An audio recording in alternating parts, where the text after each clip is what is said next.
This is Pocket Watching with JT, the call-in financial talk show focused on helping you get your money right. Jason Thornton is a certified financial planner, licensed in both tax and investments. Now, this is not personal financial advice. This is JT's real reaction to all your money and business questions. Are you deep in debt, living paycheck to paycheck, and looking for a way out? Call Pocket Watching with JT, the financial advisor for the people. Need more? Book your personal consultation with my man JT at pocketwatcher.net. Now, let's go pocket watching.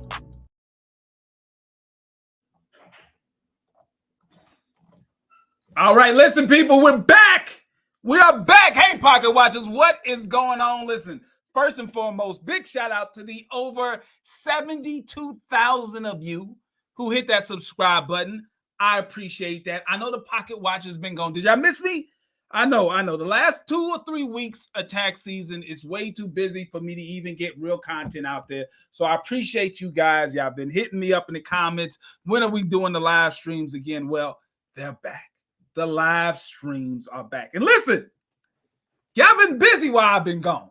A lot of stuff has been going on in these YouTube streets since I've been in a cave doing tax returns, and I felt left out. I'm looking over my shoulder, and I see Eli from What Happened to Common Sense. He has a groundbreaking story to me. I'm watching this brother's live, and I'm sitting there with my jaw on the floor. Can't believe what I'm hearing. And then I see they done drug Tony into this story. And I said, no, when I'm coming back with this story. So, of course, I brought the brothers with me tonight. So you're not going to hear a whole lot from me because I've been in a cave. I'm just like you guys tonight.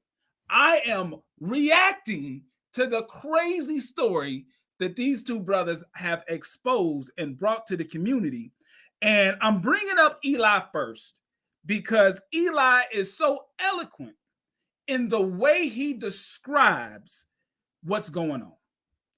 There's a lot of people talking about culture vultures. And if you need to subscribe to Eli on Instagram, because he said this so great earlier this morning. We talk about culture vultures, right? A couple of weeks ago, or about a month or so ago, everybody was getting on Grant Cardone's head about how the tactics that he uses against the Black community to get money from them, and we demonized him and whatnot.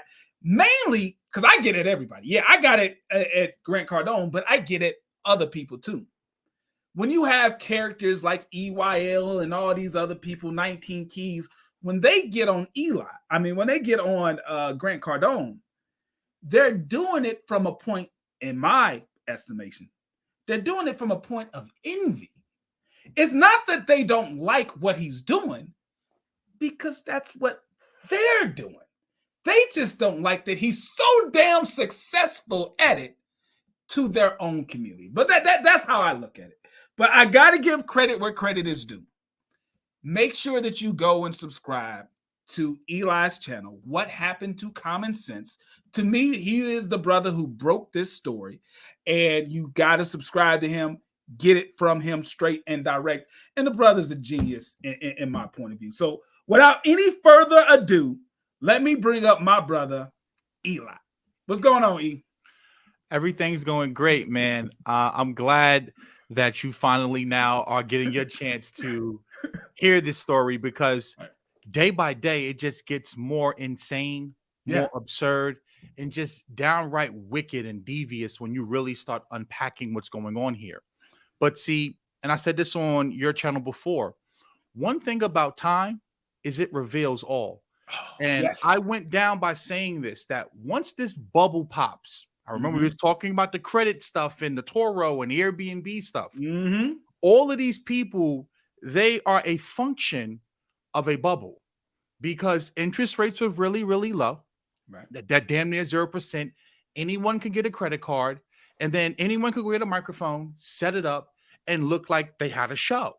And because everything went up during that period, you had a lot of people who jumped on the podcast wave. And because people were in the house at the time, everyone was home, people would tune into YouTube, they would tune into your podcast, and they would watch. And what started happening was a lot of people realized, hey, these podcasts have a lot of viewers. So some of the podcasts started out as being a financial literacy play, teaching people about finance, which is great. But then there's a lot of people who are street hustlers who saw, hey, if I pay this person, I can get on that podcast. So what started happening was that a lot of people who are unscrupulous, who are not good businessmen, who didn't understand what was really truly going on in the economy, they're just hustlers. What they did was they did the pay to play. They got on these podcasts, whether it's through direct payment or whether it's through an affiliate link that they get paid from, or them bringing viewerships, they got on these platforms. And what started happening was, again, they're very good at putting the Bentley in your face, putting the Rolls Royce in your face. But once you take them up on that offer, there's nothing really behind these people, because at their core, they have not practiced enough in the field to be an expert. What they're good at is marketing to you. So now you have all of these people who are real estate gurus, stock gurus, NFT experts, manhood lessons, high-level conversations, master investors, financial strategists, self-proclaimed.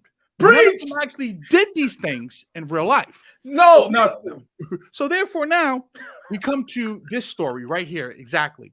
I've been hearing for years about this individual and his alleged bad business practices.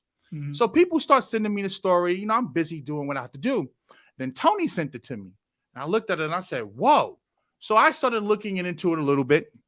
And while I'm live, Tony's live with the guy Big Business, aka Greg Parker. Now, why is this important? Because Greg Parker was on one of your favorite financial literacy podcasts. Stop it. Biggest. Stop it. Say it isn't so. Say it isn't so. Say it isn't so. Very so. He was on the podcast known as Earn Your Leisure. I don't believe it. Now, there's a lot of similarities between the Greg Parker Big Business guy, as I start unfolding this, and Brother Jay Morrison. They both teach on a whiteboard. Wow. Where do we see that at? Right? They both use the thing King and for the culture. They claim to be from the streets. They claim to be real ones who went to real estate and changed their life. So when I start looking at this, I go, okay, wait. But there's also something that they have in common. Their interviews are no longer up on EYL's page. Oh, really? So now when I started unpacking, I said, whoa, this looks a little bit too similar for me.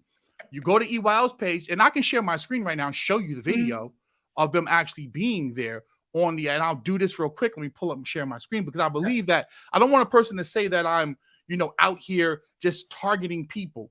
So I want to share the entire screen. Give me 1 second. And we can go here, screen number 3. Or is that screen number 2? And just to verify, so I know you had a conversation with the brothers from EYL. I had a conversation with them before too. And I brought that up. I said, listen, I don't believe simply taking the video down is enough. And here's my logic behind that. I said, when you take that video down, you're not changing anything for the 100, 200, sometimes 300 million views that video got before you took it down. See, most people are not like us. Like you and I know we like to digest information.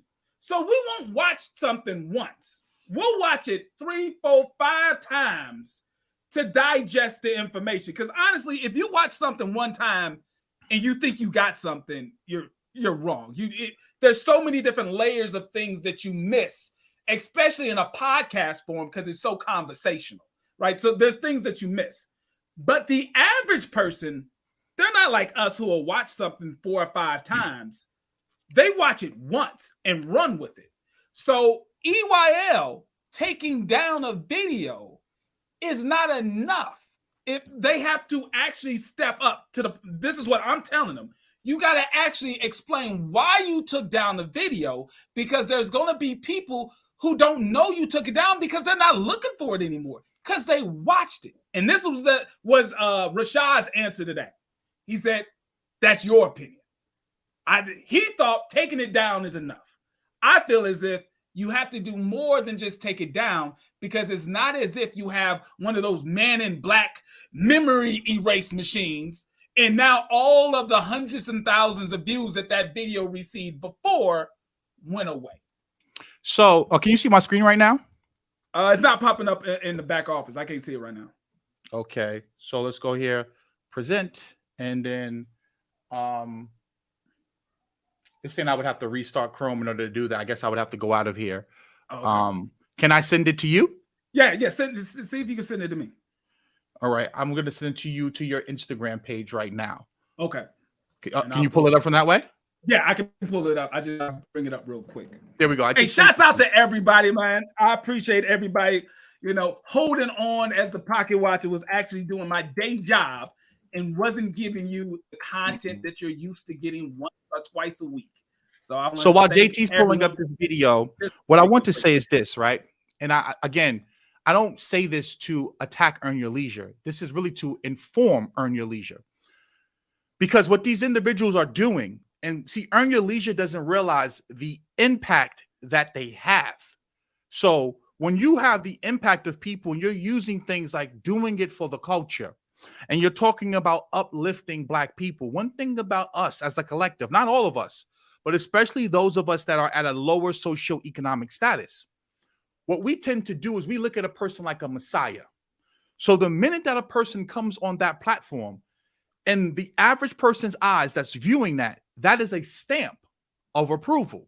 So now what big business can do with that stamp is he can go run ads and target millions of people on TikTok, on Instagram.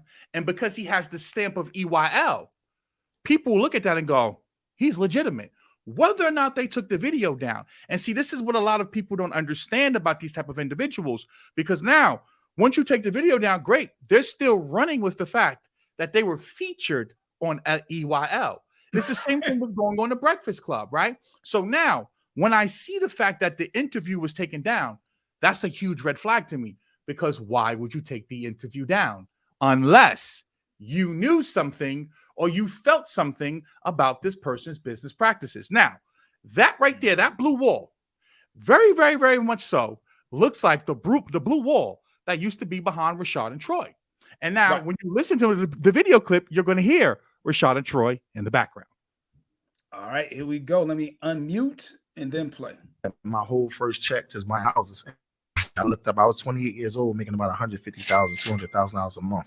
Straight flipping houses. So it was no reason for me to be in the streets no more. You know what I mean? I'm not going to get that kind of return on my money. I was able to go home and snore at night now. You know what I mean?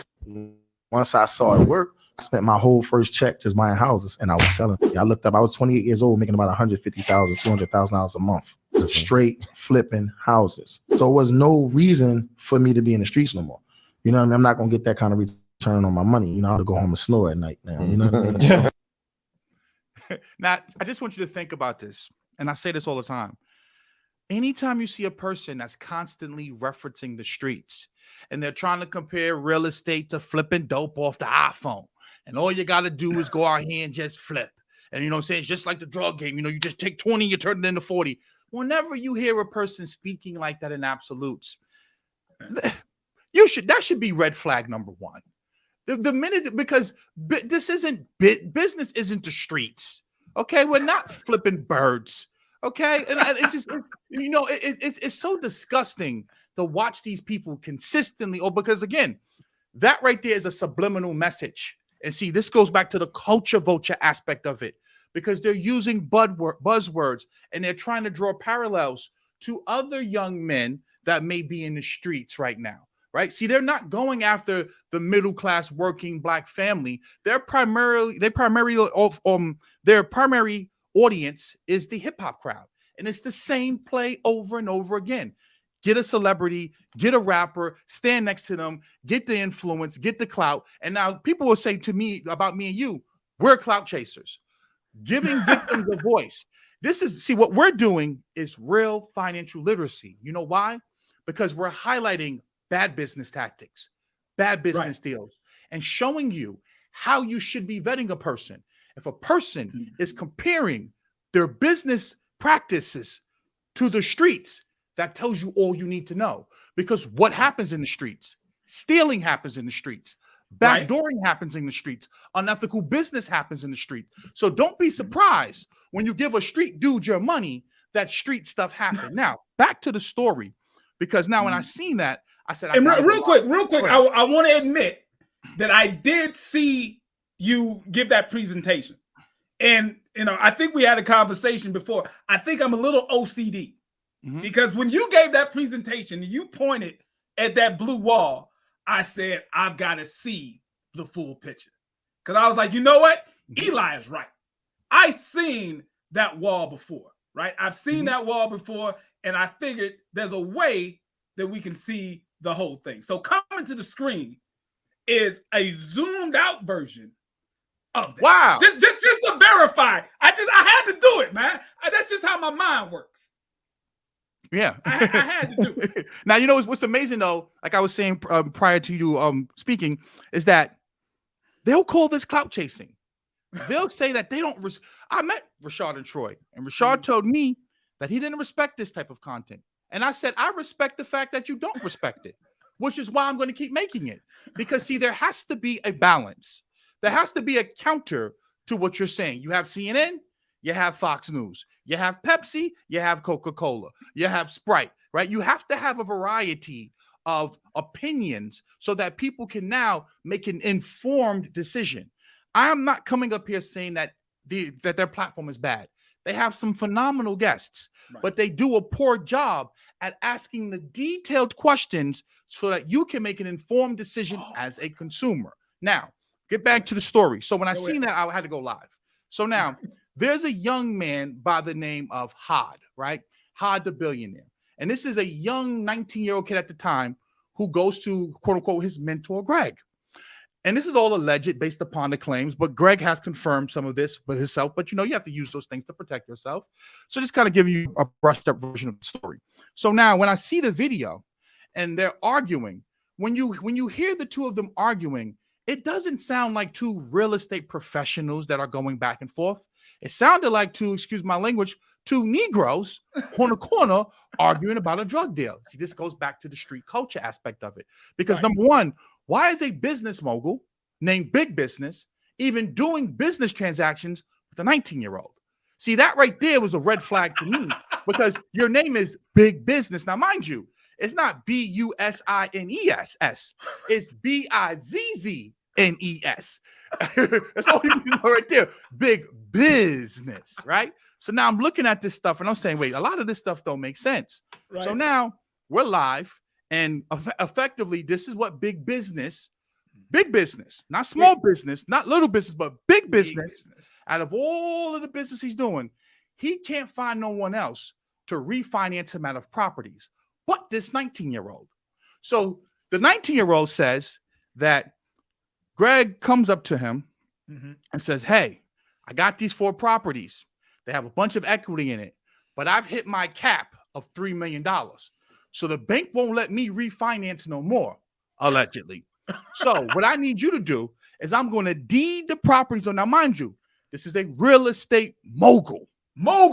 Deeding over properties to a 19-year-old. That's the first. So then, okay, great. The 19-year-old then comes to, Greg, they're hanging out. And Greg says, well, allegedly, it's going to look weird to the bank if I just give you 4 properties. So do you have some money to put down so that we can have a transaction? The 19-year-old goes, yeah, I have $100,000. Greg goes, the 19-year-old says, Greg's eyes light up. Greg, so now all of a sudden, the 19-year-old is being pressured to send the money over. So the 19-year-old gives Greg the money, allegedly. Right. They go to deed over 1 property. Now, remember, the deal was supposed to be 4. So when they go to deed the property over to the young man, they find out he's too young to refinance. The bank rejects it. Now, I want you to think about this for a second. Big business. Big business. Bizzneess has been doing this for this long, and he didn't know that 19 is too young to refinance a property? And what legitimate businessman is out here going to find 19-year-olds or all of the people? He's a celebrity real estate mogul. Doesn't that sound familiar? Real familiar. Doesn't it sound real familiar? We've seen this show before. He called himself the Martin Luther King and Malcolm X of real estate. Stop it's a picture. Don't believe me? I'll pull it up for you right now.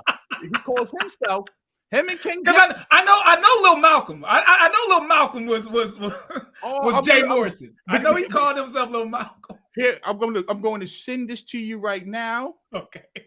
Give me 1 second. I want to send it to you because I want to give everyone the context so that we can see it. Let's copy the link.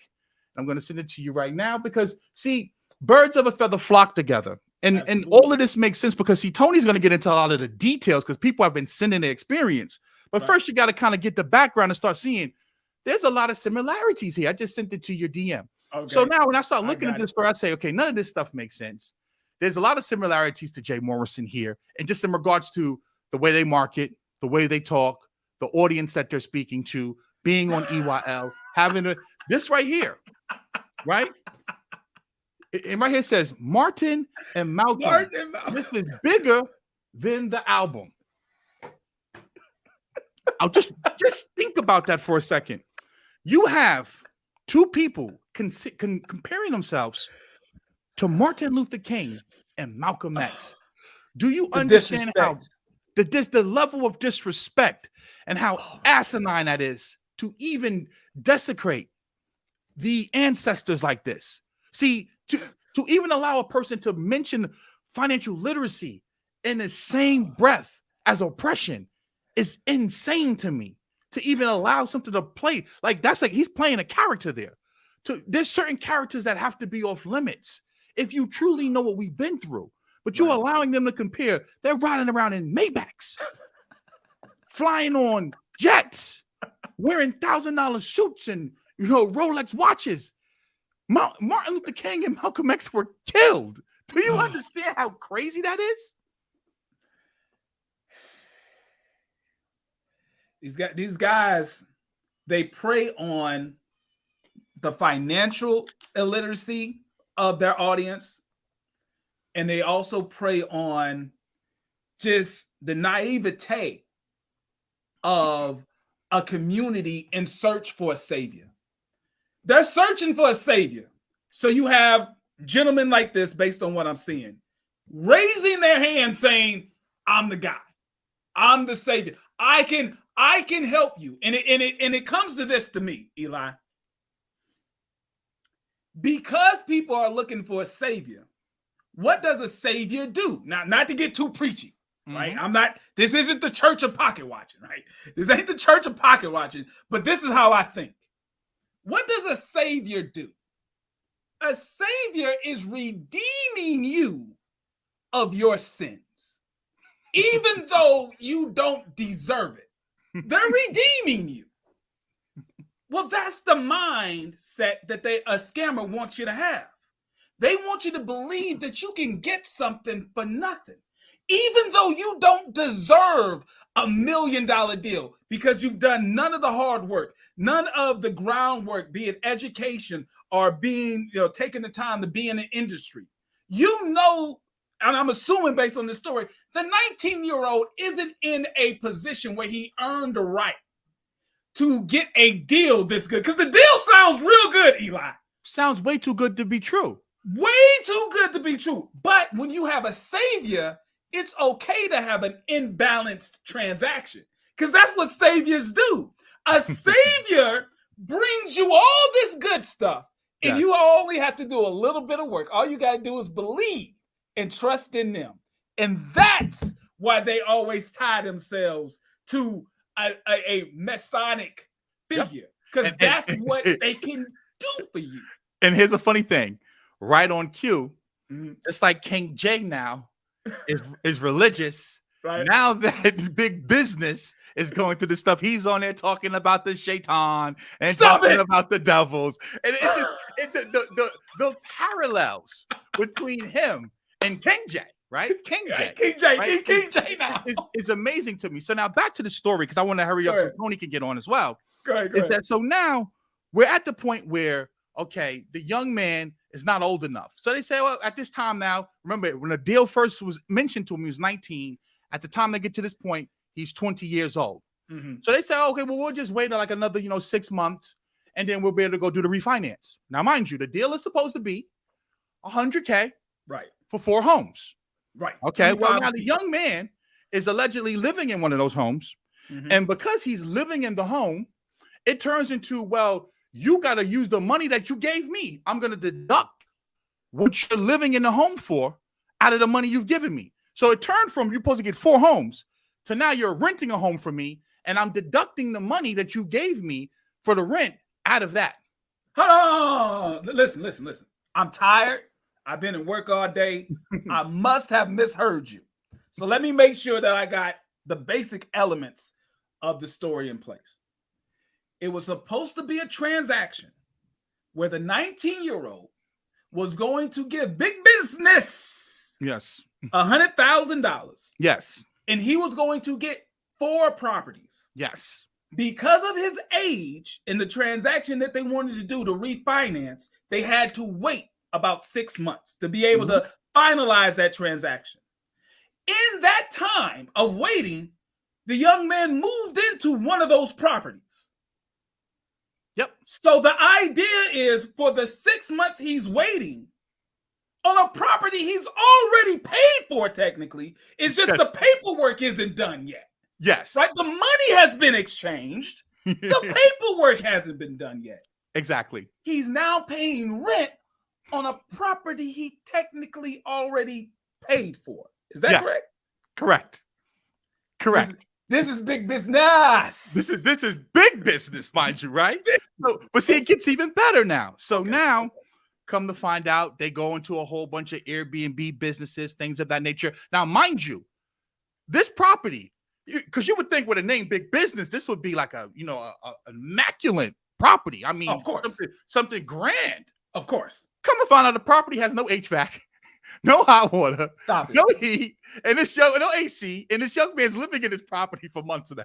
That's like a hut. That's like a hut that people live in, like a South American country. Yeah. What are we talking about here? And he's paying at the time $1,500 a month to live in this property out of his money for a business deal. So you can't even get a permit to have a renter in a home like that. You can't even get an occupancy permit in that type of living condition, unless I'm just gone. Maybe I don't know what's going on.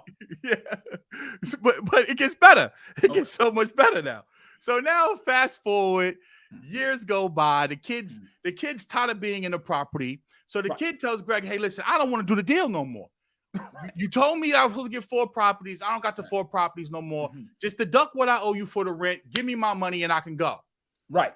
So now this is allegedly maybe 6 months or a year ago prior to today. And the kid's saying at this point, listen, I know I owe you money. I've been staying in the property. Just deduct it from the money. Take me out the deal. Give me back what's left over. If Big Business at the time, Andrew, this is a guy riding in a Maybach. He's flying in jets. I seen it. That means he should have the money. So absolutely. $57,000 should be nothing to a mogul. So the young boy calculates it. And now, mind you, when they need your money and they're trying to get your money, They're very reachable. But soon as they get the money now, soon as the mogul, now they on a yacht, now they on a jet, now they're too busy. So the young boy showing the text message, you're trying to contact him, hey, just get me out the deal. Greg's acknowledging, yes, let's take you out the deal. Now, fast forward, months and months go by. Now the kid's money is up. And he says, you got to get out the property. Hold on. All right. Because Big Business couldn't come up with the money for whatever reason, he couldn't come up with the balance of the $100,000 to pay the kid back because the kid is trying to get out the deal. Yeah. He's big enough to say, listen, even though this $100,000 was supposed to be for buying 4 properties, I'm now having to deduct my rent from one of the properties I thought I bought from this money. Just pay me the difference and I go.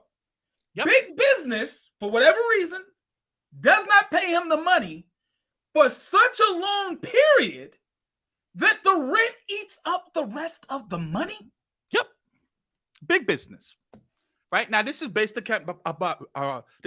on what the young man Hod is saying. Right. But okay. Greg confirmed much of this, right? Because he was bold enough to come live as if that was going to make him look better. It made him look even worse because I tripped him up in his words. I'm about to get to that in a second. Okay. So now the kid Hod took the loss, whatever. And I'm paraphrasing a lot of this because there's just so many, just webs. It's so layered. Yeah. So layered, right? So now we get to the point where he wants the kid out of the property.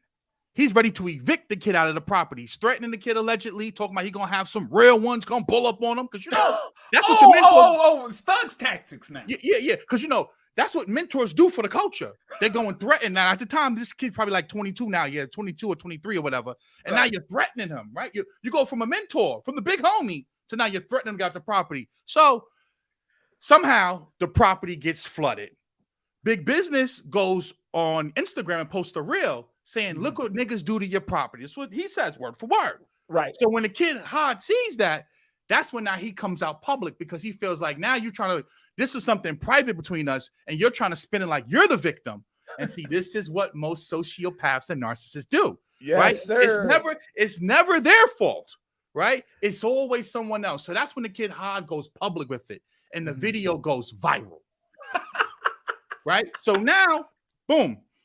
We're when I'm on live talking about this, Tony is listening and watching his live on IG. Okay. And because Greg's now trying to defend himself and do damage control. So he decides that he's going to bring Tony up so Tony can vouch for him and say how much of a real one he is. So, Tony's a straight shooter. Tony goes, to me, it looked like nigga business. Because there's no way that a mogul who has all of this money should even be reaching out to a 19-year-old to even do businesses like that. Right? Then come to find out there was no equity in the property because the property had a mortgage on it. So how was the boy going to cash out these properties in the first place? So now when we're on live with the guy Big Business, finally, he goes, well, I already had deeded one over to him. Hold on. The deal was supposed to be for 4 properties.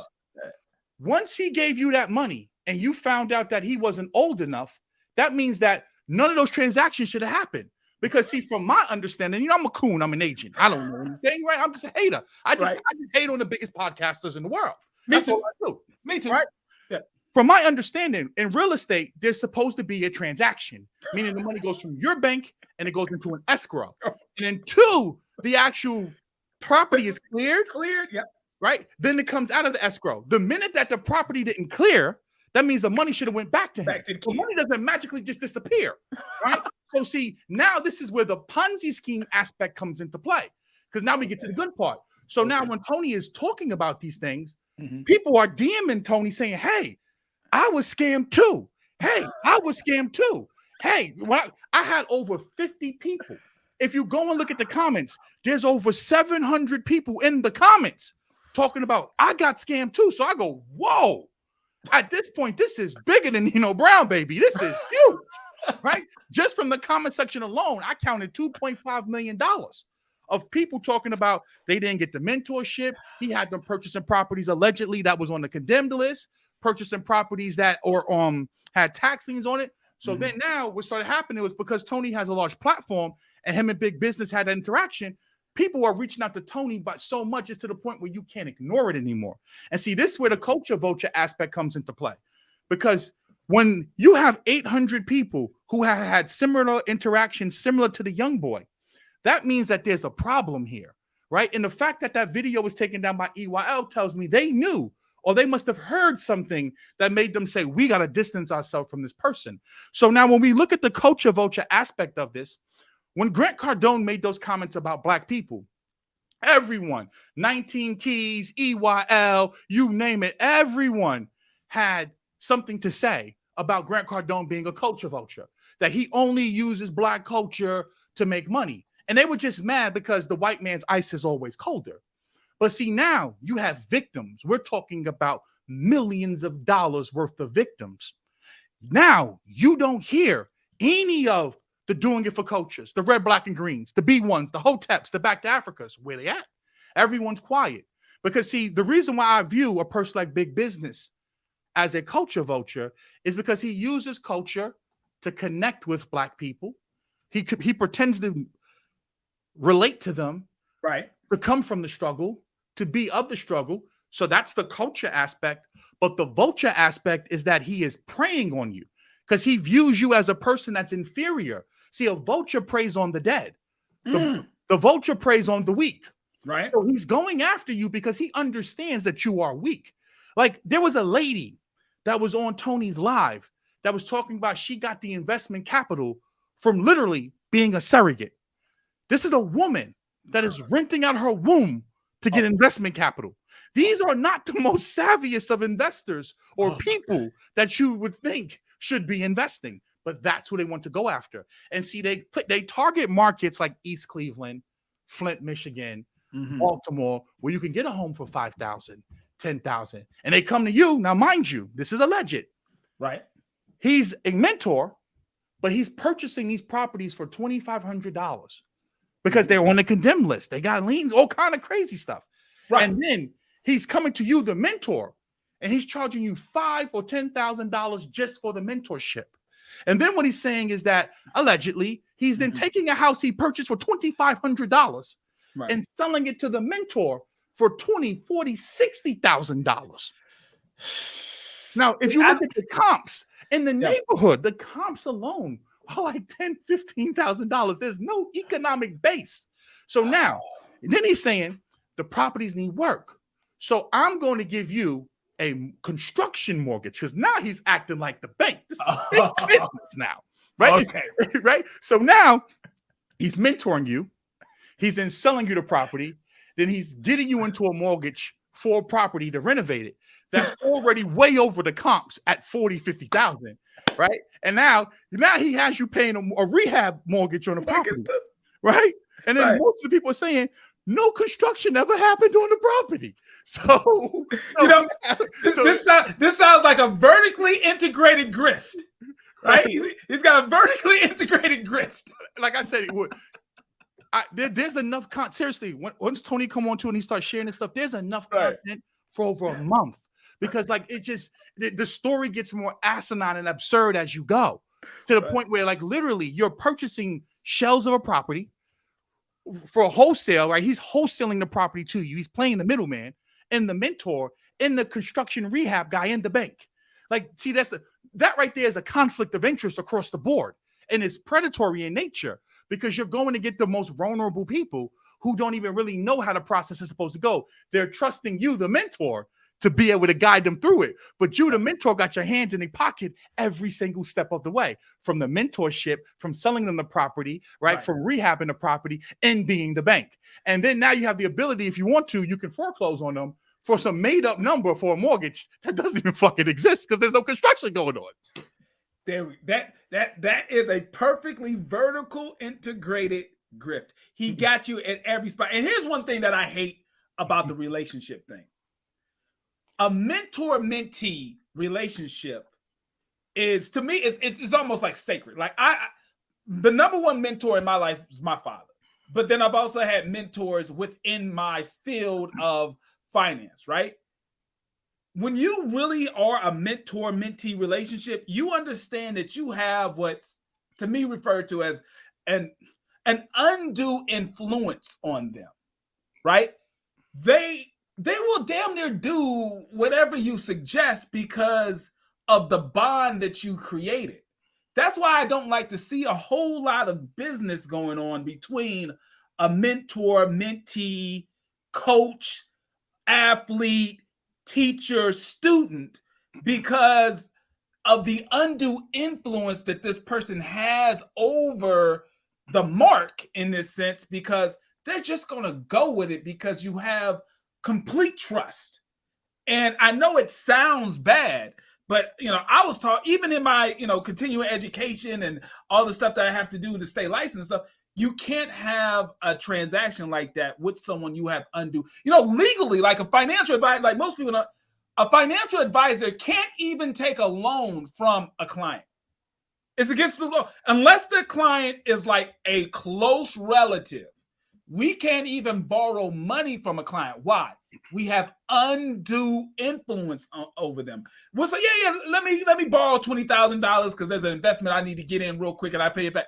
You can't do that because they're afraid to say no because of the relationship. They don't want to hurt the relationship. So there's regulations on us from being able to do that. So, and it's consumer protection, right? Because at the end of the day, see, this goes back to being predatory in nature, right? Because again, like I said before, see, this goes back to the street aspect of it. This goes back to the vulture aspect of it, because these are guys who were selling drugs in their community.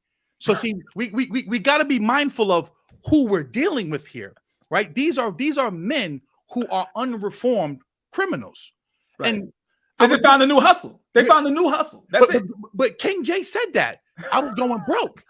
See, understand? I'm not trying to twist no one's words. He said I was going broke, and I found a new hustle. But I was watching. See, there's a lot of similarity, which is why I keep mentioning the King J guy, because he was on a podcast. And he said he learned how to become a man in jail. See, this is very important because, see, this goes back to there's no wonder why the fund manager can't operate the fund, because his value system comes from jail. See, and you got to be mindful of who you are dealing with. So when a person, because if you are truly from the hood, because, I mean, they make it seem like you need a Harvard education to understand the streets. You know right. Like the streets are they're so complicated and intricate. You know what I'm saying? If you weren't there, if you weren't on the block with rocks in your pocket and slanging, you would never understand the mentality of a street dude. Yeah. Because you got to be out there with Tata, Junebug, Day Day, and Ray Ray in order for you to understand. Like, you can't just look at it and say, that looks like a trap, right? You know what I'm saying? But somehow, they got to bestow this knowledge on you, like they're taking a goddamn SAT test to go be in the streets, whatever that means, right? They're trying to make it sound noble, like they were in the Italian mafia. Yeah. Right? Like it was a whole order and it was a secret society of criminals. Right? So it gets better because now he goes on there and he talks about how he learned how to be a man, his manhood principles. Because see, where he come from, they do manhood stuff. They don't do the internet stuff. Get there on the internet every day, selling, preaching, and clout chasing. Every day. Every single day, right? See, the difference is they just clout chasing a different way, going back to the culture vulture aspect. If Grant Cardone, because see, that's fair game. If he does something, they'll talk about it. And that's not clout chasing. To have Grant Cardone's name in their mouth isn't clout chasing. EYL making a whole video calling him a clout chaser. Because they don't do that. They don't respect that because that's not real. But then they're going there and talk about Grant Cardone. But then here you got a black person who is literally preying on black people, and you don't hear a word. And see, this isn't hearsay now, because when Tony comes on, he's going to validate a lot of this. Right. We have text messages, bank wires, Greg admitting, hey, I owe this person, contracts in place, lawsuits. This person has been sued multiple times. Connection, look at King J and Michael Levant. Wasn't he sued? Right? Yep. See, understand now part of the lawsuit. I believe it was a $200,000 judgment that was against the man.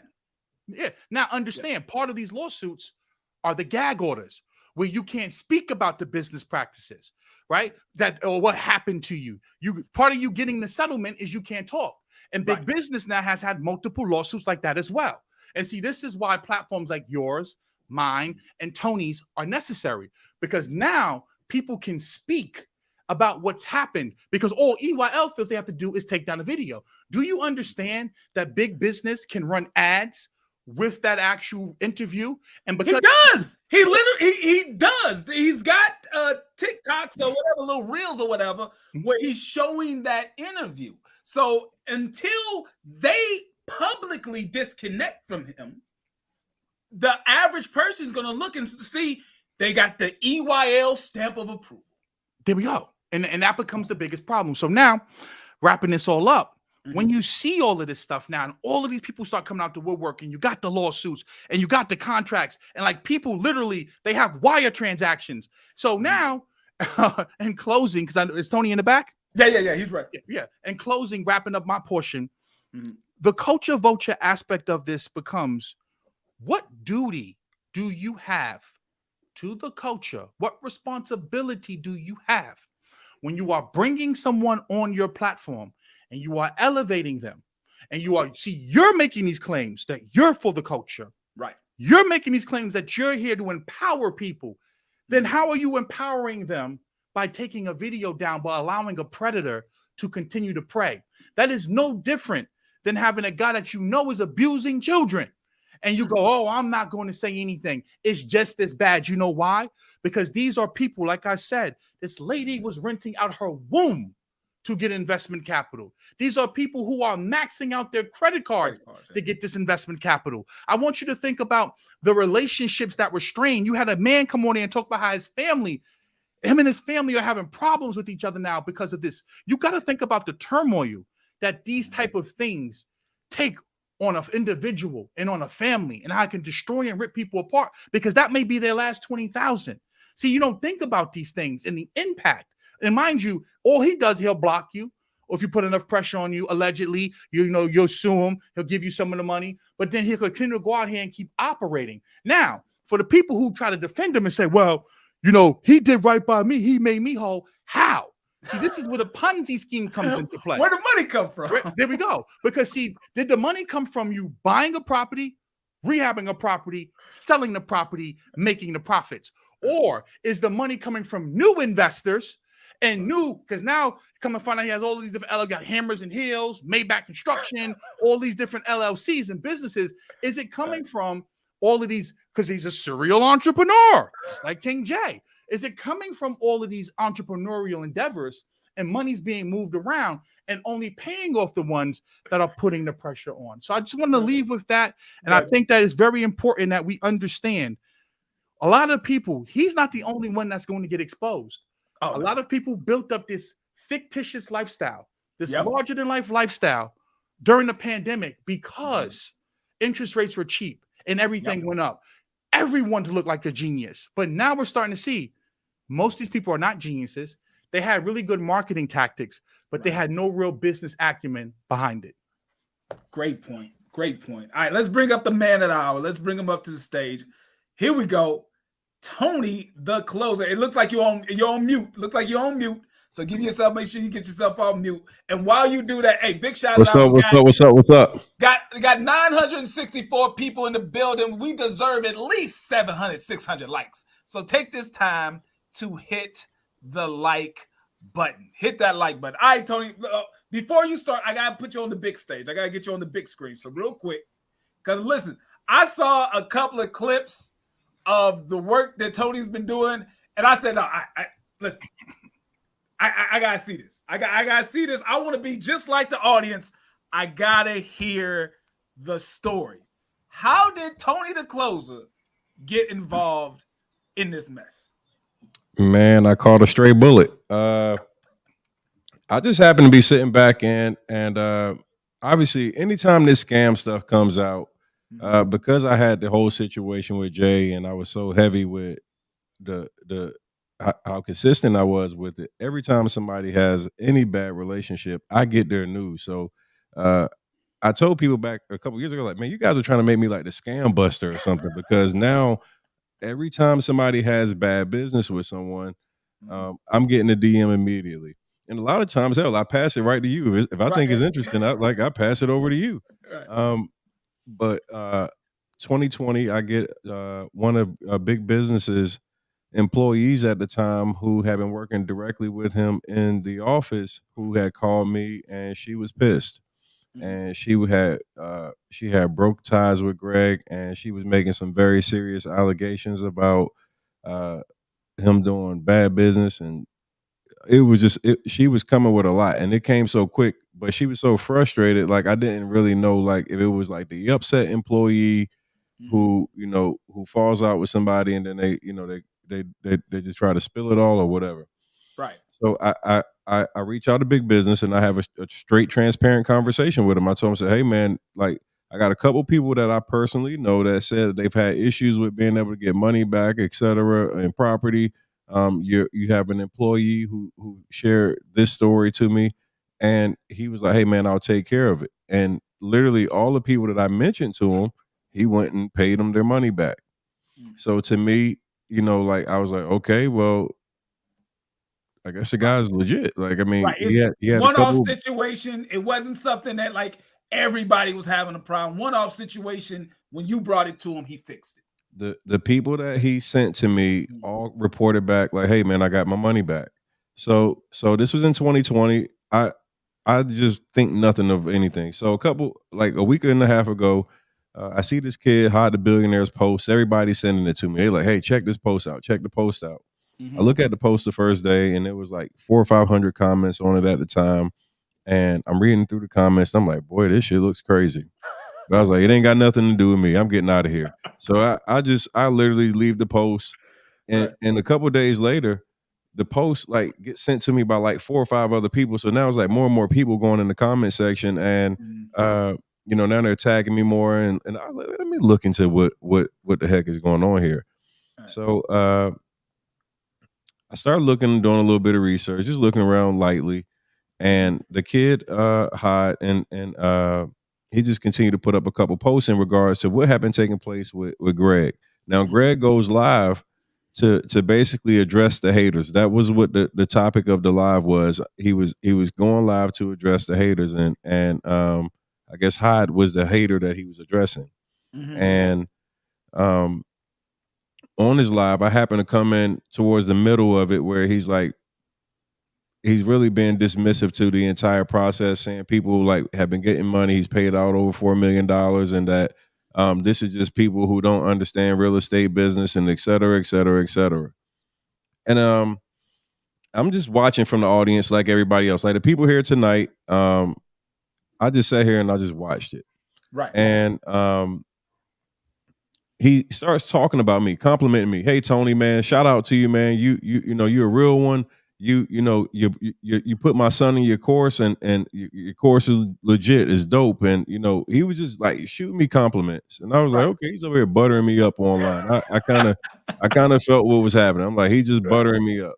And a few moments later, I get a live request. He pops up and sends a live request. I'm just in the audience watching this thing now, and now he sends me a live request. I go into the live, and he asked me. He was like, hey, Tony, what's your opinion of this of what's been happening? I said, you don't want my answer. It looks like dog shit. And I just told him, I said, my personal opinion, I said, if you really care about your investors, what you should be doing right now is not being online. I would try to have a Zoom call, and I would talk directly to the people who are saying they have concerns about their money. And I really didn't want to have anything to do with what he had going on with the dispute between him and his investors, or the people who might have felt like their business hadn't been handled accordingly. Well, while we're on this actual live, he's got the comments off. And because he had the comments off, and he was saying things that were dismissive, he had people that were now coming into my DM, and they were sending me screenshots like, yo, Tony, he's lying. He's full of shit. Like, I paid him $100,000. I paid him $40,000. I paid him X amount of thousands of dollars, and I don't have a property. And he's been giving me the runaround, and they're sending me like the DMs and the screenshots of every single element of their dealings with Greg. And I told him on the live, I said, bro, like, you got people that are literally DMing me while we're on the live, and they're sending me evidence, and this doesn't look good. And at the time, there was probably about 1,500 to 1,800 people on that live. Now, we get off that live. I go live. Now, when I go live right after Greg ends his live, and it's like 2,000 people coming to the live immediately. live fills up, and there's people that just, like, man, this shit's crazy. Everybody has a story. And when I tell you what just came out of this was so unbelievable, the stories were all the same. They were all consistent. And that's when I knew that this was really like something that was problematic, because it wasn't just like one or two people saying, hey, I have an issue. It was like, hey, here was the process, and the process was identical. And the ignore, the finessing, the hey, I got you, and then getting ignored again. Like, everybody's messages were identical, no matter if they paid 18,000 up to, I had people that send me stuff like $250,000, $260,000. Lots of money. Like, stop it. Oh, listen. I'm good with numbers, but $250,000, an investor, someone. If you got $250,000 to invest, then you would be considered an accredited investor. If you got that much cash, technically, an accredited investor is someone who makes around $200,000 a year, or they have a net worth of $1 million, excluding their personal home. If you've got $250,000 to invest, why are you investing with someone named Big Business? This is where the culture vulture aspect comes into play. Some of these guys are street dudes, and they've made their money from it. They're not really accredited investors. They're trusting into the image that this person is selling them by saying that they're from the hood, that they're from the streets, and that they turned. I'll send you the video. He turned $5,000 into $40 million. All right, hold on, real quick. Okay, this brother said through real estate, he turned $5,000 into how much? $40 million. A $40 million empire. I got the video. I'll send it to you in a second. It's just, well, they got his house for sale right now, and he just reduced it by 400,000. So, you know, them numbers, they're probably changing drastically right now. But let's going back to the 200,000 though, and this is where the culture vulture aspect comes into play, is because they're going after people who they know don't really understand the real estate process, and they're risk adverse, and they're adverse at going towards the law, right? They're not going to go to the law because of the way and the nature in which they've gotten the money, right? So see, this way the finesse comes into play. So I'll let Tony finish. Yeah, so like, man, okay, so now I'm now hosting IG lives where people are now coming on a live and they're telling me their stories, and the stories are getting more and more insane each day, but they're like identical. So even though the story is crazy, each person's experience is so real and it's so identical as Greg's behavior. It was like he was basically raising a mini cult, and people believed in him so much. Like he put him in this bro and this sis, like it's hey, I got you, sis, I got you, bro. Yeah. So everybody has his phone number. All his mentees have the phone number, so they're able to contact him. So it's not like he's 100% ducking them.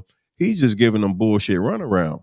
He's like, hey, sis, I got you. It's just taking a little bit longer. The property, this, that, and third, or whatever. But the thing that was interesting was some of the people that actually start reaching out to me. I got NBA players, Katino Mobley. He calls me like, hey, Tone. Yeah, man, we had sent him 200,000, and we had to go. Yeah, we had to go get that. NBA players. NBA player. Danielle Holmes, the Facebook ads, young lady. Right. One of my friends, she hits me up. Hey, Tony, I sent him $48,000. All my stuff's been weird. And so it was like, not only just that it was like these people that were sending me DMs from random people on Instagram, but these were also people who actually I have contact with, I know personally, who were sending me credible receipts. This wasn't BS. This wasn't something that like, hey, Tony wanted to hate on big business because he's in real estate. Because I see a lot of people that say weird stuff like, oh, Tony's trying to talk about, you know, another real estate guy or whatever. Man, I ain't had nothing to do with this shit. I had absolutely nothing to do with this. Matter of fact, I'd be trying to mind my business. I told Big Business, I don't even know why you brought me in this shit, man. I was cool with not being in it. But it's been very entertaining for content, because I'm gonna tell you, goddamn, I've never seen a soap opera as crazy as this. I mean, over the last few days, over the last week or so, we've heard everything from him making accusations of one of his mentees having gay parties, all the way down to him trying to have one of his white mentees be his surrogate baby mother. I've seen it all. This shit is like a Tubi movie. When I tell you the amount of shit that has been crazy in this last week has been unbelievable. And the crazy part is Greg is sweating bullets right now. They had my Instagram account. They reported it so many times because of the lives. They said we got to get him out of here. They had my IG account deactivated. Stop. This is so bad. It was 2,000 plus people on my live every day. And when I tell you there are hundreds of people in my DM, and I'm in the millions and millions of people who actually have real claim. Now, I want to talk about some things because there was also real cases that Greg has went to court and lost right now. He actually had a real estate RICO, which I think is the craziest shit I've ever heard. Like he actually had a young man sue him, and they sued him under the grounds of the RICO Act, which blew my fucking mind. I've never heard of the real estate RICO. This man is running such a shitty organization that they grouped him as a criminal organization in a damn lawsuit. He's got another suit that's actually happening tomorrow where I think there's 4 other investors who are all suing him in the city of Cleveland, which it appears that nobody's even showed up. So this is going to be a default judgment in their favor tomorrow at 1:00. There's multiple lawsuits that are in place. There's multiple people. And then there's also like a ton of other investors who aren't going to go to the court system and the legal system. They're talking about doing something completely different. I mean, because he was marketing to the streets. He was marketing to the hood. See, something that's important is like, you got to understand how people were positioning themselves. And a lot of people, like, they try to mix me in a crowd with these real estate gurus who be on the BS. First off, I like to be very transparent. I get real estate education. There's nothing wrong with educating our people because it's apparent how much we lack. Greg was able to sell get millions of dollars from people, and people didn't even understand the comps in the neighborhood and how the numbers didn't make sense, that they were actually spending the type of money they were spending in properties that they were never going to be able to see that type of return. I mean, he's got people that he's put under $300,000 contracts on houses that he spent $2,800 to buy. I mean, there's no way in the hell. Yeah, 350K on a house that he put under contract that he purchased for $2,800.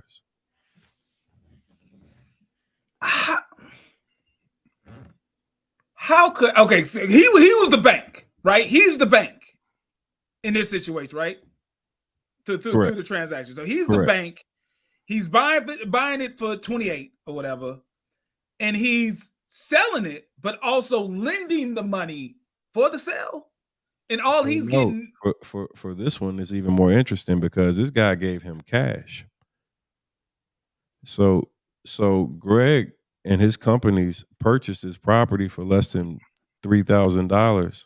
Right. And then what they would do is this is the crazy shit. Greg had groups. So each group was like group 1 through, I know it's at least 10 to 30 groups. I don't know how many actual groups there is, but each group would get fucked more than the next group. So what would happen is he was teaching the groups to fuck the next person over. So you come in and you buy the property from me for $15,000, and then you sell it to the next person for $25,000, and then you sell it to the next person for $45,000, and then before you know it, it's just a snowball effect. And they're doing this shit in the hood. They're doing this in the hood. Now, I just want you to understand this.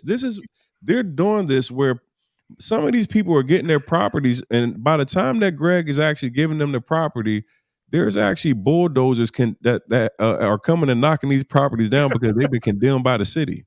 So imagine spending $41,000. You just gave Greg Big Business Parker, the real estate guru, 40 G's for your property, and you find out that your shit just got bulldozed. You know, when you were describing how one group would bring in the next group, it sounds like a multi-level Ponzi scheme. Yes. It's a multi-level Ponzi scheme. He sells you the property, overinflated. He then lets you in kind of on the grift and say, hey, the only way you're gonna get your money back out of this is if you sell it to the next bigger fool. But he stays. Like normally in a Ponzi, like you do it and you go. He stays and like directs and narrates how group 1 can do the Ponzi to group 2 and how group 2 can do the Ponzi to group 3. But see, this goes back to what I was saying too about the culture that it sets, right? The tone that it sets, because then you have people who try to defend this behavior. A guy came on Tony's live and said that he didn't want to say he was a successful mentee. He just was trying to say he did successful business with Greg, right?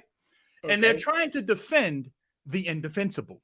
So Tony asks him a legitimate question. Can you show me some properties that you own so we can look and see if they're good deals? Because understand, if you don't know what a good deal is, you don't know what a good deal is. So let's dissect some of these properties and see. He goes, no, I can't show you that. I can't do that. No, there's a video of this. Because I know I've seen this video. Yeah. I don't want to bear the lead. Let's see the video. Tony, can you shoot me the video real quick? Maybe I can find it. Because this is priceless. Because I will admit, I did see this. Yeah. And it's the funniest thing. I think I saw it on your Twitter. Let me pull it up. While you find the video, I just want to finish it up. Go ahead. Like, while he's defending this, right?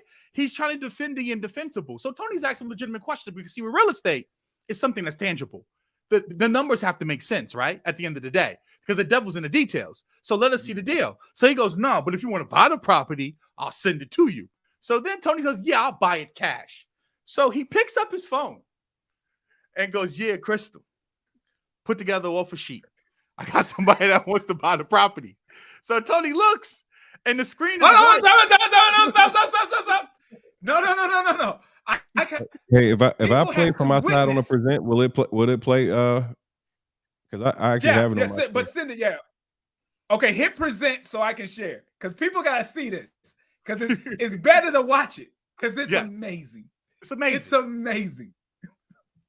But it speaks to the criminal nature of these people and how it's a cult, because see, they're trying to defend something that you can't defend. There, go right there. You can just shoot me a DM with it.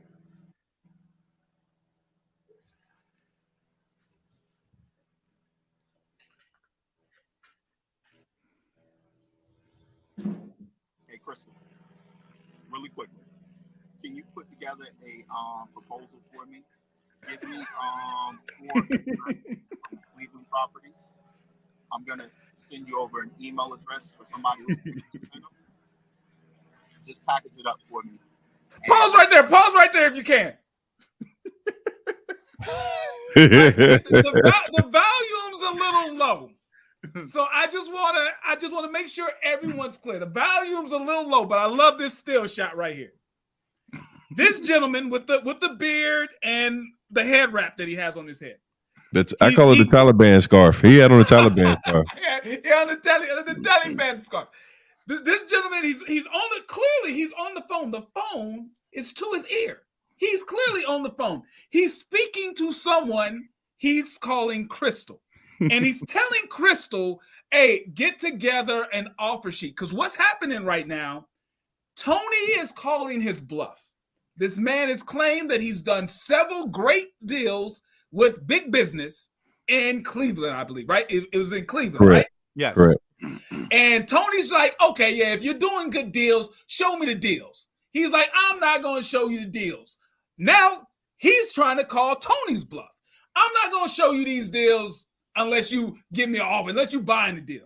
So then Tony goes back and say, okay, I'll buy all the homes. Mm-hmm. I'll buy them all. Show me the deal. Give me the information. He's like, okay. Grabs his phone. As you can see, he calls up Crystal to make sure that she can put those addresses and the information, the offers together to email to Tony. Mm-hmm. Tony is witnessing this, and he notices something. Tony, please. Man, I look and I see that damn button right there. Y'all see that button, man? Do y'all see that damn button, man? I looked down. I said, is the screen white and that button green? I said, man, ain't no way. I said, man, I know that. I know because as he was talking, I thought he was actually on the call at first. Right. It sounded like a call to me. Talking to Crystal. I walked around. I was like walking. I took a sip of water and I looked back and I said, "Well, wait a damn, is that screen white?" Because you know when you make a phone call, the screen goes white. It goes black. And then I looked and I saw the It goes green, dark. and then I saw the damn the green button. And I said, "You got to be shitting me, man." I said, "This man is having a fake call on live with 400 people witnessing this. The button, we can see it, bro. Put the phone on the other ear. We see it, bro. Use your other ear. The part, hey Tony, Push it a little deeper." The part that I love is the pauses, the fake pauses that he's waiting because he's talking to Crystal. So he's like, "Yeah, hey Crystal." It is like the fake pauses are hilarious. To me, they're a little too short because any conversation, most of the time, a Negro is like, "Why are you calling me? You could have texted me this." Like what? It was like just text this dude me. And it is like there should be a little bit more back and forth. At least the calls that I get. If I call someone randomly, they're like, "Hey, what's going on?" Da, da, da. He's like right into the conversation, which to me seems a little odd. But please show the rest of the video. Anytime of day, anytime you get a chance. Anytime of day, time out. So in that short amount of time, I guess Crystal said, "Okay, guy," whatever his name is, right? I'm assuming she would say his name. Jackson. He's Asset Jackson, Mr. Asset Jackson on Instagram. Y'all go let Mr. Asset Jackson know he made an ass of himself. So I'm supposed to believe in the matter of seconds, because that's the only thing that went by, seconds. In the matter of seconds, Crystal says, "Okay, Mr. Asset Jackson, you want me to get those deals together for you? Sure, absolutely. I'll get those deals together for you. What time frame are we looking at? Do you need it like right now, or is this something?" And then he says, "Oh no, you can wait." Like there's not enough time for her to talk and explain, get some sort of explanation of what should she do, what's the timeline on this. But he's all like, "Oh no, don't worry about it. Anytime." It's such a fake conversation. But go ahead. I'm sorry, Tony. It's hilarious. Say it again. Bro, you just made a fake phone call? What? Look at his face. Look at his face. This is the look that every single kid when you catch them in a lie. What? This is what you heard. What he said. Look at the look in his eyes, the desperation. The oh my God. But he looks like the whole scene. It smells like cocoa butter and shame right now. That's what it looks like. Cocoa butter and shame is the smell in that car right now. Look at him. But like I was saying though, it goes back to when Tony was talking about like group one sells to group two, right? Because you create this culture of finessing because so many people try to tie the streets to entrepreneurship.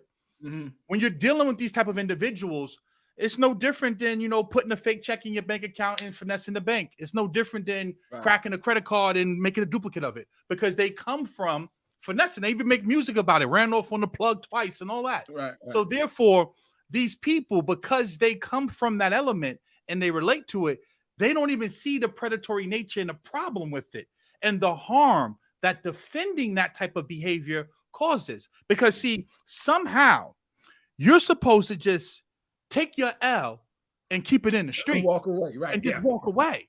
While this person gets to take the money, millions of dollars at this point, and go live the high life. You would have to be out of your cotton picking rabbit ass mind to think in any way that makes logical sense. But see, again, you have people who are frauds trying to defend frauds. Like, like Tyler Perry couldn't have crafted a better product, right? Because and it's like, it's amazing how time reveals all, because look how great God is. The fact that here it is now, you are trying to defend a man that's allegedly a fraud while being a fraud.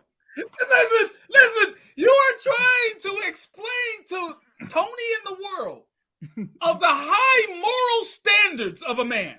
Yeah. Right? He's trying to explain you are assassinating big business's character.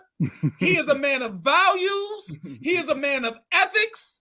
So in order to defend this man of values and this man of ethics, I'm going to fake a phone call.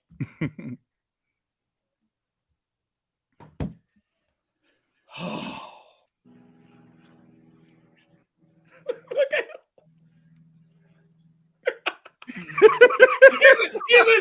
He doesn't know what. If you could look inside his mind right now, it would be a picture of a chicken with his head cut off. He doesn't know what. He's like, oh my god, oh my god, oh my god.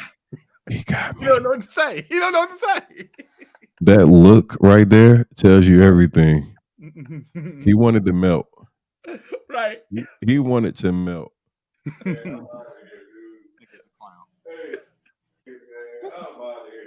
Really a clown.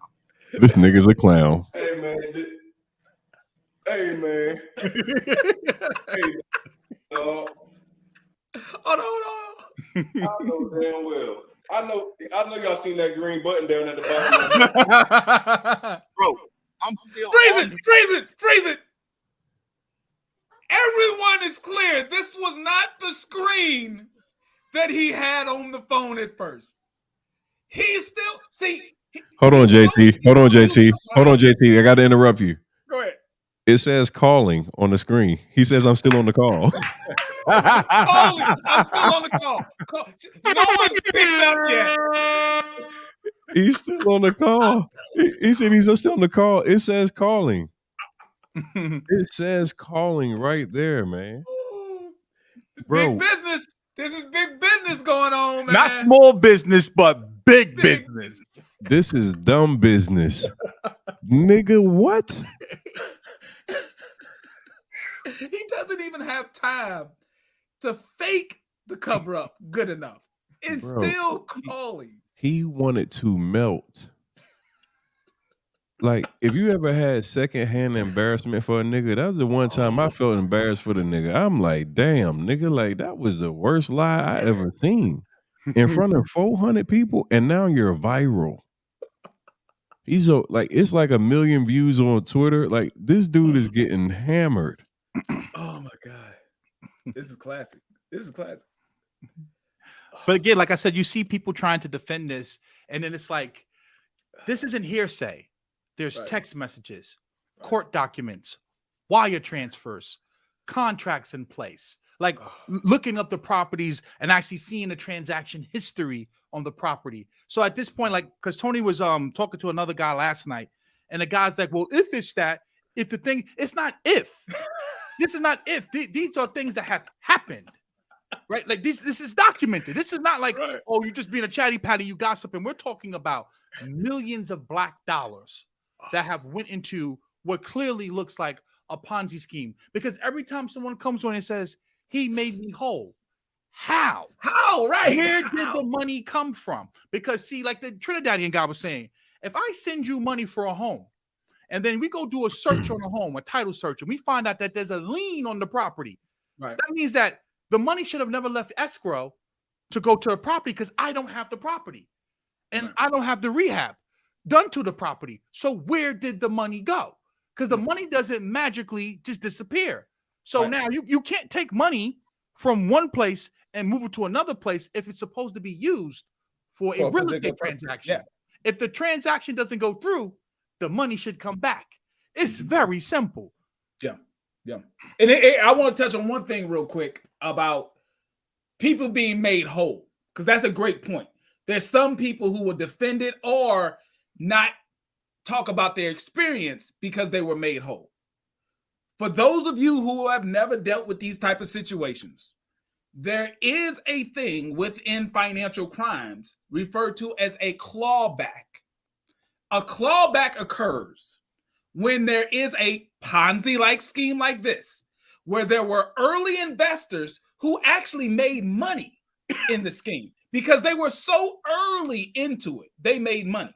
But the only reason they made money is because there was a money transfer from later victims to the early members of the scheme.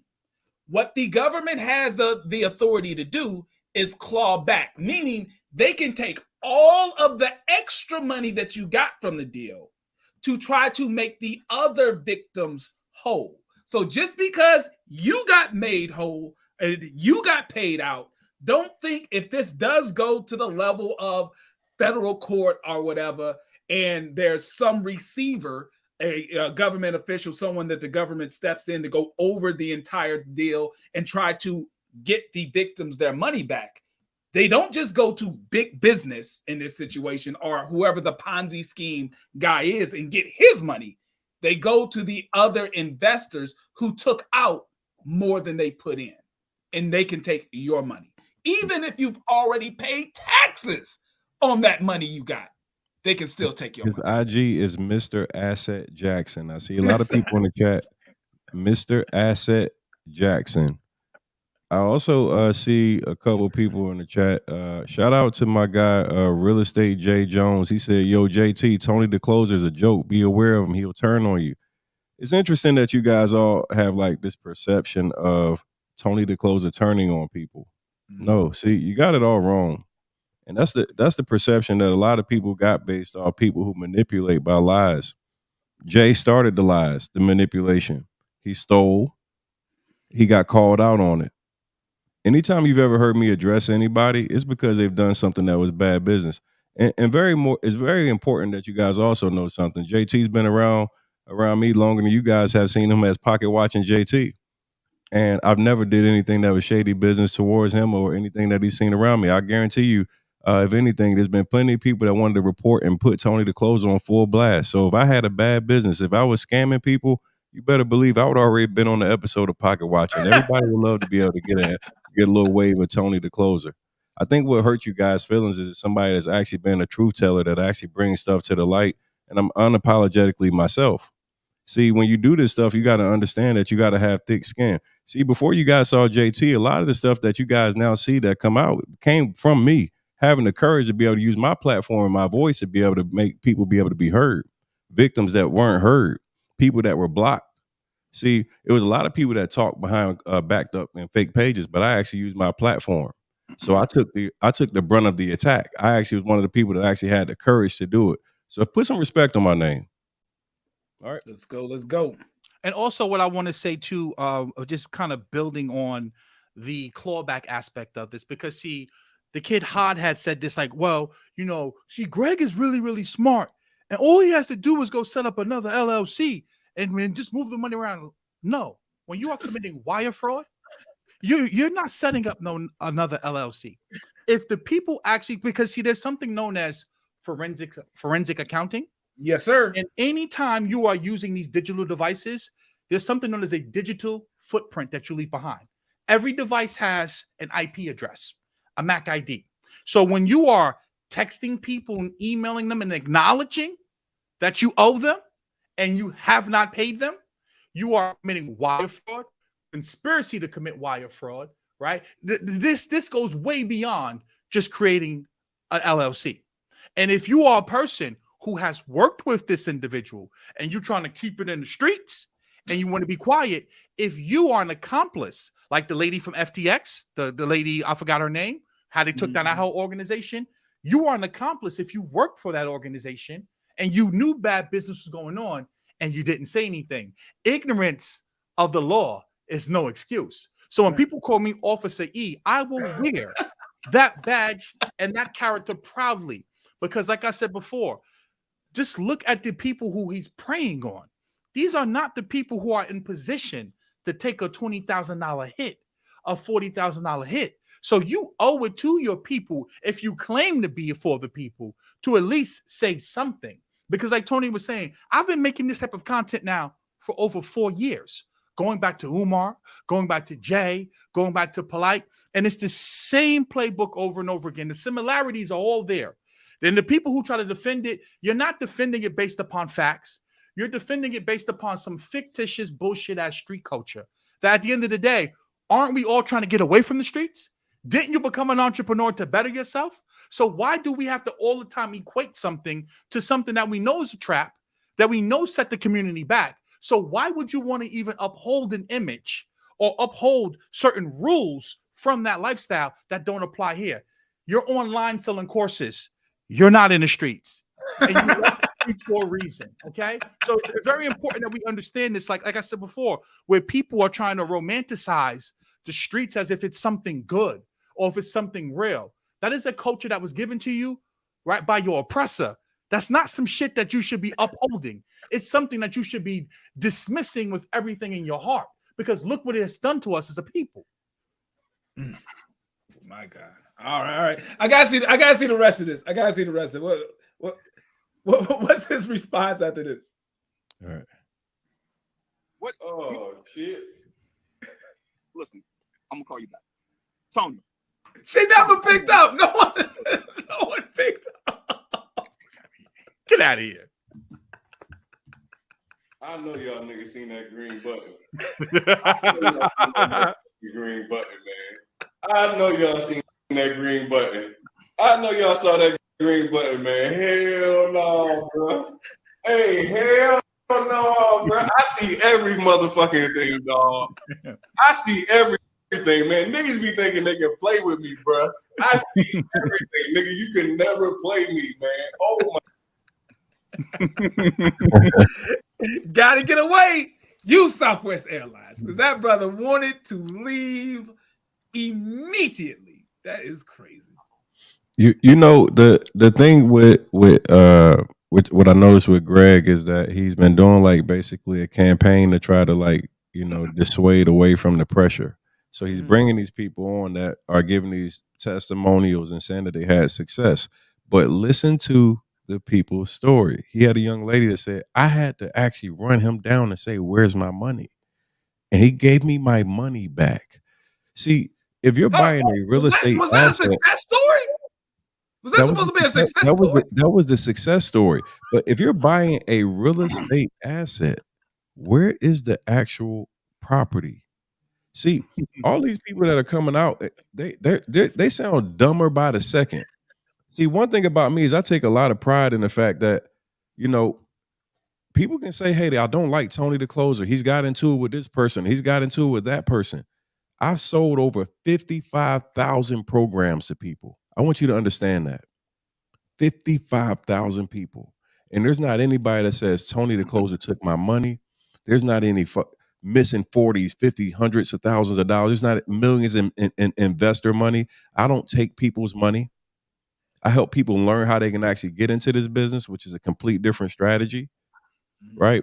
See, this mentee role, a mentor role that a lot of these guys are doing is they're using street code, they're using culture, and they're using hip hop to be able to influence people to make decisions into real estate. And because a lot of these guys are street guys and they don't have education that would be required, they are able to get enormous amounts of cash. And this happened with both Jay and Big Business. See, if you go back and you remember when JT, this was, if you remember even back to the conversations where I recorded some of the podcast episodes with Jay, there were guys that said, hey, he resembled what I would look like I wanted to change my life to. So you got these street guys that are like, hey, I'm trying to do better with my life. I'm trying to get out of the hood. And I see this person that's representing what it looks like to be successful after being in the hood. See, everybody has somebody that they want to look up to or aspire to be. And that's what these guys are doing. They're positioning themselves as guys that made it out successfully using real estate. And then those people are now dropping their guard and giving them wads of cash. And this is like a street guy can't go to the DA and say, hey, my 100 grand is missing. My 200 grand is missing. They have no recourse. There's no, because they can't other than street justice, right? Right. There is no recourse. So you got to think about what's happening here and how a lot of this is positioned. If you get on the Love and Hip Hop, if you get on some of these platforms, man, like the shit that really bothered me is I was on $1 Million Worth of Game podcast for 40 plus episodes, right? Mm-hmm. Wallow and I have had a really close relationship, and he said something to me one day. He said, Tone, I'm gonna keep it real with you, man. Out of all these real estate dudes, you the only one that don't be taking nobody money. And he said, the nigga Big Business, man, you can't fuck with him, Tone. You can't fuck with him, man. The amount of people that he done fucked over, bro, he got bad name in the city. You can't do this, you can't do that. And then I look up and I see a video of a Wallow on a podcast endorsing big business. I just sent you that video too, by the way, JT. I just sent it to your DM. I've seen. I'm gonna pull it up. I've seen it. When you were just telling that story, me as a dummy, I assumed those things happened in the other order. I thought the video that I'm about to show, I thought he did that video, then found out about some bad dealings and told you that. But it was the other way around. That's the crazy part. And even went and did a live event where he got paid to go to big businesses live event. So here's the issue for me, right? Is when you use your platform, you got to realize, because I'll tell you, when I was on $1 million worth of game, man, I got thousands of people that subscribed and purchased my program and bought into my system. They got to understand something. They have a responsibility that their audience is now being misled and taken advantage of because they co-signed somebody who's not doing the things that they said that they were going to do. See, a lot of these platforms, and I heard you guys bring up EYL. I like Richard and Troy. Like, I think they dope, man. The problem is that they aren't coming out and telling their people that, hey, this person took advantage of our audience and we don't stand beside that. Just taking down the video, in my opinion, isn't enough. Because like you guys said, hey, if it was Grant Cardone, we everybody's making videos. And that's a very valid topic, because when Grant came on, it was very clickbaitish because we like to do the race bait thing. We're very race baitish. Like we can call out a white person, but when you call out your own, you become a hater. I seen somebody in the comments say, hey, I called out Isaac and all these other people. The ironic piece is everything that I've always said has always been true. So am I really a hater? Am I really negative? What do we deem negative? If I talked about Max, if I talked about Isaac, if I talked about him 500, if I talked about Jay, all these people that I'm talking about, if I'm talking about big business and you don't like it or it makes you uncomfortable because it seems as if I'm negative, but I'm actually telling you shit that actually comes to the light. I'm actually saying shit that's true, but you just like that person. So to you, it fucking hurts your soul. It bothers you because somebody that you might idolize or somebody that you look up to or respect is getting called out on their BS. See, it's not that I'm out here making up shit about somebody. These are facts. The things that I speak on are always factual. Maybe because you ain't heard it yet. Maybe you ain't seen it yet, or because it hasn't happened to you. See, a lot of our culture goes by the rules of like, if it didn't happen to me, it doesn't matter. Until they are the actual victim, and then they want everybody to come slide for them. See, when it's somebody else, it's like, hey man, we're gonna turn a blind eye, we're gonna act like we didn't see it. But the minute that somebody does it to you, you want somebody to come and have a cavalry there for you. See, to me, bro, I believe in speaking up on what's right and what's wrong. Sometimes it's not even that I have an issue with somebody, but if I see something that's a glaring topic and is wrong, I say something. That's just how I'm built. It might make you uncomfortable. But if I look at Eli's my man. Eli will tell you if he's doing some bullshit, I'm like, bro, what are you doing?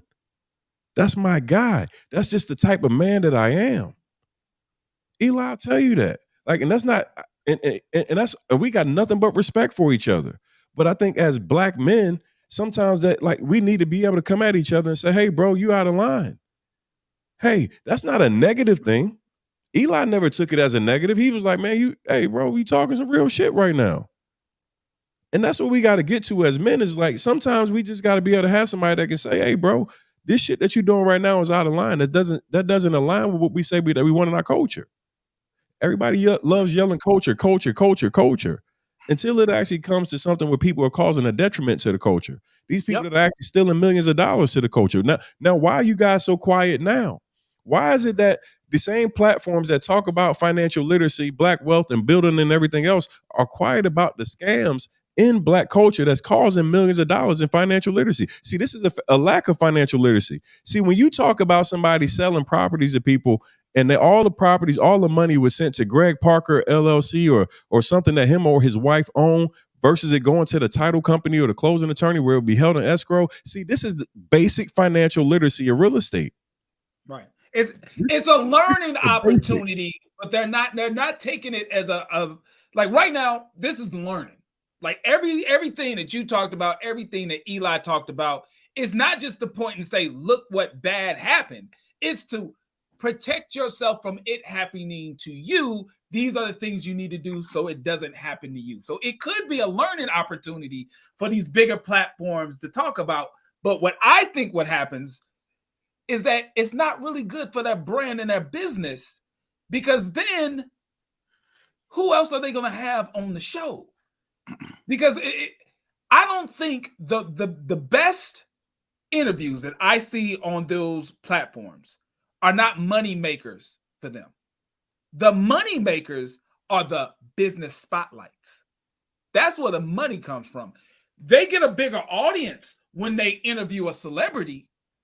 But I know YouTube. Eli knows YouTube. You know YouTube.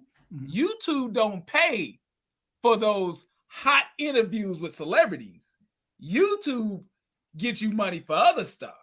What gets a podcast money is from the smaller fake gurus who are either doing podcast payola or they're giving you money on the back end through the affiliate link.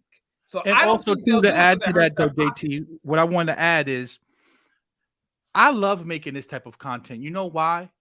Because it feels good when I have someone come to me and say, yo, I was just about to invest money with this person. I was just about to give this person $25,000. I was just about to give this person $50,000.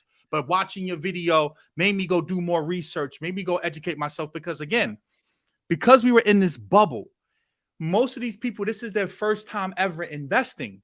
So they already have an unrealistic expectation of what an investment is supposed to do and how it's supposed to perform. Because understand, for an investment to make over 10% for the year is considered phenomenal. A great year, 10%. Right? You're So doing now good.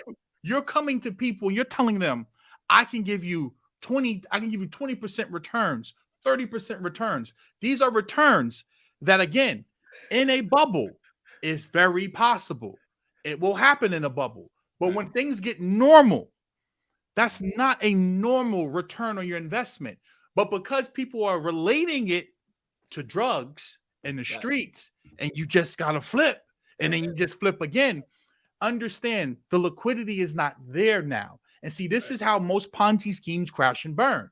It's no different than when the bank is running a fractional reserve banking, where they're basically like they're lending out more money than they actually have depositors. This is what happened to SVB.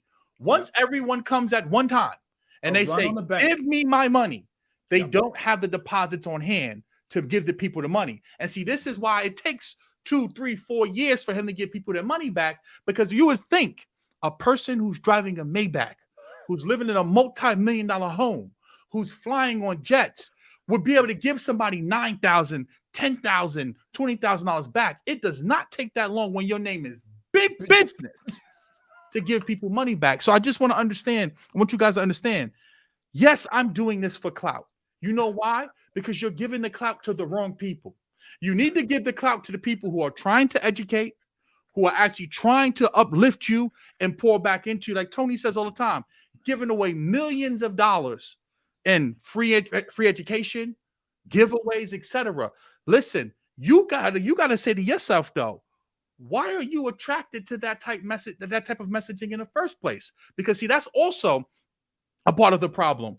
Why is it that you're so enamored with celebrities, with rappers? You have to get to a point where you're gonna be enamored, have that same type of joy for the education, for the knowledge, and for the process. I've been doing this shit for over a decade. I'm just now getting to the point of having the success that I want. You are not going to take one course. You are not going to go to one seminar and magically become rich. It doesn't work that way. You have to apply action and apply the knowledge and start to stack the knowledge over time. Right. And there's going to be wins and losses. There's going to be good deals and bad deals. You got to average through. Hey, and I know a lot of people love the drama. So we have about 24, 25 episodes that we've have recorded of the victims. This is one of the most insane sagas I've ever heard in a matter of a week. And the stories are insane, from accusations of gay parties all the way to weird propositions to mentees to be able to carry their babies as surrogates, $260,000 finesses. Like, it's all on podcast. So the Get Your Ass Up podcast, send your audience to go check it out, man. I mean, literally. I'm going to have it in the description of this video. So if you're watching the replay right now, it's going to be in the description. Any of my moderators, we got Gail in the building. Gail at Night's in the building. She is super quick on this stuff. So Gail, if you can get the link to Tony's podcast, put it in the live chat, and I'm going to make sure that it's pinned in the description of this video. So all right. If you have the court documents as well, just to pull that up, can you screen share one of those, or can you send it to JT just so people can understand that this stuff, like this man has lost lawsuits? Because I know how you hope that back to Africa. Eli, you got him licking the phone. God damn, Eli. Huh? The girl said she licking the phone. She looked at you. Thank you. I appreciate it. Right. But listen, what I would say to you guys, because they'll try to say, oh, what business hasn't been sued? Every business gets sued. Yes. When you get sued, you then discontinue what got you sued and you improve. For example, McDonald's used to sell coffee with no warning label about the fact that it was hot. And someone took the coffee, spilled it on themselves, and burned themselves. And they were able to successfully sue them. So guess what they did? You know what they did? They then put a warning label on the containers that, hey, this is hot. They then gave you a little holder. See, when a business gets sued, you don't just keep practicing the same business practices. When you get sued, you would think that you would change the business practices. This person gets sued time and time again and make you sign a gag order and keep continuing the bad business practices. We might just get I was able to find. Oh no, hit that drop one more time. We might just get here with the RICO. All right, so I'm assuming this is the one because I was able to pull it up and find it. All right, so this looks like what you was talking about, right? So we've got Greg Parker, doing business as G Parker Unlimited LLC, Parker Properties Unlimited LLC, Parker Unlimited Properties LLC, and also Rehab Queen Ohio LLC, right? This is, and a bunch of other people here. All right, so let me see. More defendants here, more defendants. Okay, civil action complaint. Oh, Lord, this is a lot here. But I absolutely do see RICO Enterprise right here. So let me read a little bit here. It says, let me see. Plaintiff Raymond Schaefer LLCs. I'm going to skip all the other people, as well as certain business that defendants control that operate as a unified corrupt organization under the racketeer influence and corrupt organizations act in a simple fraud scheme. The RICO Enterprise marketed itself to budding investors seeking to make a start in real estate investing through various groups and individual seminars in the greater Philadelphia area. The RICO Enterprise used defendant Greg Parker's perceived status. I mean, this is right what we're talking about here.